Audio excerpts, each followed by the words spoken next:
Victory Venkatesh solo హీరోగా hit కొట్టి చాలా కాలమే అయిపోయింది. దృశ్యం హిట్ అయినా ఆ క్రెడిట్ మొత్తం కథకే చెందడంతో ఒక నటుడిగా వెంకీ మంచి హిట్ సాధించి ఏళ్లు గడుస్తుంది. అందుకే తనకు బాగా ఆచొచ్చిన రీమేక్ రహదారిని ఎంచుకుని తమిళ, హిందీ భాషల్లో సక్సెస్ సాధించిన సాలా కార్డూస్ చిత్రాన్ని తెలుగులో గురువుగా రీమేక్ చేయించుకుని మరీ టైటిల్ పాత్ర పోషించాడు. ఆదిత్య ప్రపంచ స్థాయి బాక్సింగ్ ప్లేయర్. కానీ స్పోర్ట్స్ సెలక్షన్ కమిటీలో జరిగిన రాజకీయాల కారణంగా పోటీలకు వెళ్లలేక కోచ్ గా సెటిల్ అయిపోతాడు. కారణాంతరాల వలన వైజాగ్ ట్రాన్స్ఫర్ అయ్యి వచ్చిన ఆదికి అక్కడ స్పోర్ట్స్ అకాడమీలో కోచింగ్ తీసుకుంటున్న విద్యార్థుల కంటే రోజు కూలీ అయిన రామేశ్వరి అలియాస్ రాముడు బాక్సింగ్ పట్ల ఆసక్తి చూపడంతో పాటు అందరికంటే మెరుగ్గా ఉండడాన్ని గమనించి ఆమెకు ట్రైనింగ్ ఇవ్వడం ప్రారంభిస్తాడు. మొదట్లో ఏదో దుర్బుద్ధితోనే ఆదిత్య ఇదంతా చేస్తున్నాడని భావించిన రామేశ్వరి అతడికి సహకరించక కావాలని ఓడిపోతుంది.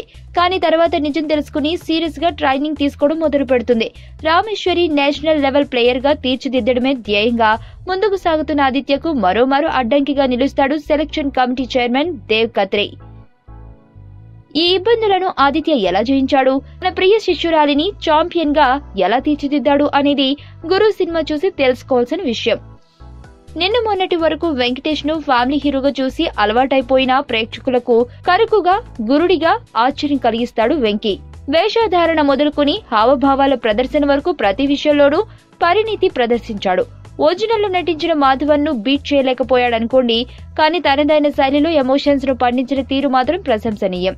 తమిళ మాతృకకు నేషనల్ అవార్డు అందుకున్న రితికా సింగ్ గురు చిత్రంలో నటిగా మరింత మెచ్యూరిటీ ప్రదర్శించింది. కాకపోతే అమ్మడికి చెప్పించిన డబ్బింగ్ కాస్త ఇబ్బందికరంగా ఉంది. నాజర్, జాకిర్ హుస్సేన్, తనికెళ్ల భరణిలు తమ సీనియారిటీతో పాత్రలు జీవించేశారు. తల్లి పాత్రలో అనితా చౌదరి మాత్రం సహజత్వం ప్రదర్శించలేకపోయింది. సంతోష్ నారాయణ్ సంగీతం ఈ చిత్రానికి ఆయుపట్టు. ట్యూన్స్ అన్ని మాతృక చిత్రానివే కాగా నేపథ్య సంగీతంతో మాత్రం ఆకట్టుకున్నాడు. ముఖ్యంగా బాక్సింగ్ సీన్స్ కోసం వాడిన సింగ్ సౌండ్ టెక్నాలజీ ప్రేక్షకుడిని సదరు బాక్సింగ్ సీన్స్ లో లీనం చేసేస్తుంది. కేఏ శక్తివేల్ సినిమాటోగ్రఫీ సినిమాకి మరో ఎసెట్. గింబల్ క్యామ్ తో షూట్ చేసిన బాక్సింగ్ సీన్స్, క్రేన్స్ వాడకుండా తీసిన మోషన్ షాట్స్ ప్రత్యేక ఆకర్షణగా నిలిచాయి. నటుడు, రచయిత, దర్శకుడు హర్షవర్ధన్ సమకూర్చిన సంభాషణల గురించి ప్రత్యేకంగా చెప్పుకోవాలి. కరుకుతనంతో పాటు సహజత్వం ఉట్టిపడేలా ఉన్నాయి మాటలన్నీ.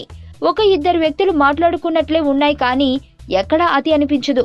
తమిళ మాతృకలో దొర్లిన కొద్దిపాటి తప్పులను గురించి తెలుగు రీమేక్ లో వాడిన సరిదిద్దడం విశేషం. నిర్మాణ విలువలు కథకు అవసరమైనట్లుగా ఉన్నాయి. తక్కువ లొకేషన్స్ లో షూట్ చేసిన కథా కథనంలోని పట్టు కారణంగా ప్రేక్షకుడు వాటిని పెద్దగా పట్టించుకోడు.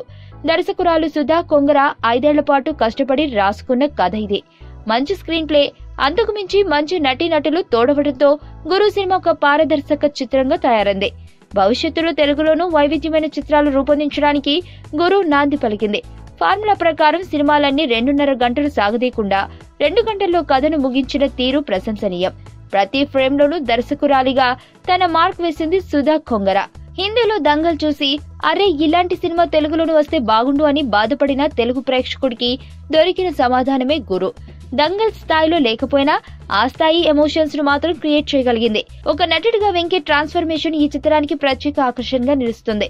సో ఒక మంచి సినిమాటిక్ ఎక్స్పీరియన్స్ కోసం గురు చిత్రాన్ని తప్పకుండా చూడవచ్చు. గురు చిత్రానికి మేమిచ్చే రేటింగ్ 3/5.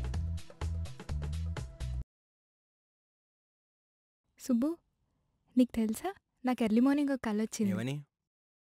నువ్వు నన్ను జ్యువెలరీ షాప్కి తీసుకెళ్ళి వడ్డానం కొనిచ్చావంట. ఏ టైంకి? గుర్తులేదు సుబ్బు, 5కి అనుకుంటా. అదే మరి 5కి మీ బాబు వచ్చి బిల్లు కట్టినట్టు నాకు కాల్ వచ్చింది.